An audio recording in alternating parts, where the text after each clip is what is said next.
Today we're spending some time sharing our staff favorite websites with you. Now they may not be the newest website created, but they are some of the most useful. Just looked at page flakes. Now I want to show you IMDb, the Internet Movie Database, a site that is a staple in my house. It is the ultimate movie and TV companion, and the place most people turn solving those disputes of what actor was in what movie. IMDb is an incredibly popular site. About 42 million people visit it every month, and the reason they visit it is to find out about new movies, new TV shows coming out, to find out the latest gossip, to get reviews, and to do research. And that's where I end up using it the most. Typically what happens is I'm watching a show and I recognize an actor, but it's going to drive me crazy for the rest of the show trying to figure out where I recognize that actor from because I can't remember. Happened to me the other night watching Deadwood. So instead of scratching my brain the whole time, I just open up IMDb, type Deadwood into the search field, and then I can go and I can search. It brings up all the results of Deadwood. It's got a very intelligent search engine, but the one that I want to look at is the TV series. And here I've got, this is the series. Look, it's got all these great photos of the series, a description of the TV series. It's all fine and good, but I want the cast list. I don't want to wait till the end of the show. And there it is. The actor that I wanted to know about is this guy, Ian McShane. Plays a wonderful bad guy in the piece who's named Al Swearingen, but his voice is what was driving me crazy. I recognized his voice and I didn't know where from. So I come to the site, click on Ian McShane, and now I'm brought into this great biography, all of his information, where he was born, his birth date, photos of the different films that he was in, and publicity shots. And as I scroll down, why did I recognize his voice? Because he's a voiceover artist. Look, he's in the upcoming Kung Fu Panda as a voiceover artist. Down a little bit, he's going to be in the new Shrek when it's released. I like Shrek. And here's his Deadwood credit. He's in the currently released We Are Marshall. So now I'm getting a feel for where I recognize this guy from. And as I scroll through, this is where you start ending up wasting tremendous amounts of time in the site. But it is time well wasted, I can assure you. Because you start clicking on different sites. As I look through, I remember this TV series way back, War and Remembrance. I read the book by Herman Wouk. I liked the miniseries. I don't remember that he was in it. What did he play in it? So let's take a look. Oh, there he is, Ian McShane here. Look at that. Robert Mitchum, I remember. Oh, Sharon Stone was in it. I didn't remember Sharon. Now you can start playing the Kevin Bacon game of degrees of separation because you start finding all these different linkages. And some of the other fun things that they have within this site, if we go back to the Deadwood site, is they've got little things like they've got all the goofs and the trivia here in the fun stuff on the left-hand side. So if you want to find out where the producers made little mistakes, Deadwood is set in the Wild West, and if you look here, it says in episode 1, you actually see part of a highway and a guard railing. So that kind of thing is kind of fun, especially for fans of the show. Plus, in the Deadwood case, and in a lot of cases, there's links to chat forums where they discuss the shows, they discuss the characters, they discuss upcoming episodes. It is a really, really rich site. As well, you find reviews of upcoming movies, of current movies, and you find a lot of trailers all here on IMDb. Now, speaking of movies, another one of our staff favorite sites is one called Metacritic.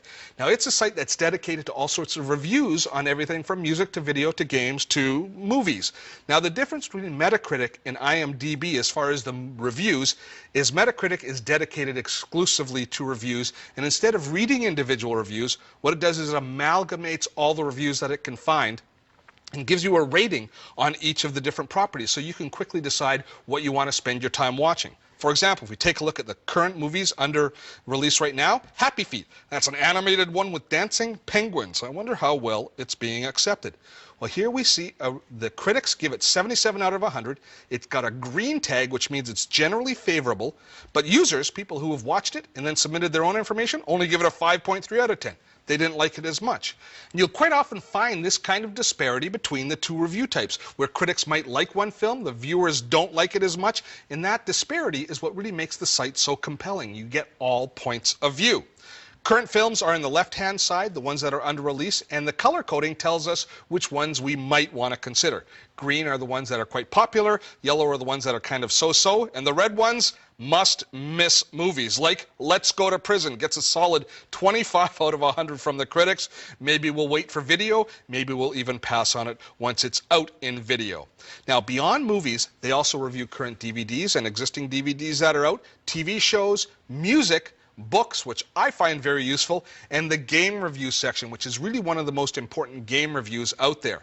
Manufacturers of games right now really look at the Metacritic reviews to determine how well their games are doing it, and this is the one that they like to track and make sure that they're performing well on. Well, Steve, you didn't ask me what my favorite website is. I apologize. What's your favorite website? Well, one of my new favorite websites has nothing to do with movies, but it deals with another hot topic, fitness and health, and it's a website called iTrain, and you can find it online at www.itrain.com. Now, it's a website that offers downloadable workouts that are designed and narrated by some of Hollywood's hottest trainers, but they make very real-life workouts. Now, I find this website really motivational and helpful because you can choose a workout. They've got them listed on the side here, and there's different kinds of workouts because people have different kinds of preferences, and I download them onto my iPod. For example, I can click on eye strength, and then there is a short overview of the workout that comes up, and as well, I can click here for a short audio sample of the workout that I'm going to be doing as well. Now, just to clarify, this is a full audio package. There's no video included. It's a full audio package, no video, and when you purchase the workout, as well, you get a downloadable PDF file. So this gives you pictures of all the different moves you're going to be doing in the workout. Which is important, so you're doing the right technique so you don't injure yourself, that kind of stuff. Exactly, which is very important. And there's also different purchase plans, which are, of course, much cheaper than hiring a personal trainer to get you in shape. Now, how does this really differ from then taking a class? Well, a lot of gyms have different class schedules, and for me, for example, I work out at 5:30 in the morning. That's crazy. Well, for some people, but I like it, but my gym definitely wasn't going to be holding classes at 5:30 in the morning, so here I have available to me all different kinds of workouts, downloadable to my MP3 player so that I can customize them to fit my lifestyle, my time frame. Now, one thing I know about personal trainers is one of the reasons it's interesting is they're always changing the workout. Is there a lot of different workouts available? Lots of different workouts on here, and they're always adding new workouts. So someone who goes onto the iTrain site right now has the library of all the past workouts as well as all the new ones that are being added. And again, because of the boredom factor, they're changing, so they're very motivational, and it's a great way as well to expand your workouts. There you go. So that's one of your favorite websites. Yes, one of my favorite websites.